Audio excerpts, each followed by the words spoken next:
আসসালামু আলাইকুম প্রিয় ভিউয়ার্স, সবাই কেমন আছেন? ঈদের ছুটি শেষে মানুষ ঝাঁকে ঝাঁকে তাদের গন্তব্যস্থানে পৌঁছানোর জন্য বাড়ি ত্যাগ করেছে। দেখেন বরিশালের কত বড় বড় লঞ্চ, তাও মানুষ একটু তিল পরিমাণ জায়গা পাচ্ছে না, যে যেখানেই পারছে বসে পড়তেছে।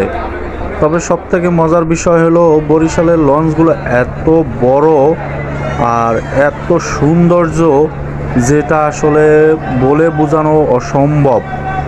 লঞ্চের ভিতরের ডেকোরেশনগুলো দেখলে আপনার মন জুড়িয়ে যাবে। অনেক কষ্ট করে মানুষ বিভিন্ন জায়গা থেকে এসে লঞ্চে উঠে যে যেখানেই স্থান পাক, কেবিন, ডেক, কিন্তু লঞ্চে ওঠার পরে পরিবেশ এবং লঞ্চের ডেকোরেশন দেখে প্রতিটা মানুষের মন জুড়িয়ে যায়। দেখেন কি পরিমাণে ভিড় হইছে লঞ্চে, যেমন গরম আর তেমন মানুষ, সব মিলে একদম অস্থির অবস্থা। কিন্তু মানুষের এই ক্লান্তিটা আসলে দূর হয়ে যায় লঞ্চের ডেকোরেশন, লঞ্চের পরিবেশ, সমস্ত কিছু দেখে মানুষ আসলে কি বলবো, আসলে ভাষায় বোঝানো যাচ্ছে না। তারপরেও মানুষ লঞ্চে এসে সন্তুষ্ট হয়ে যায়।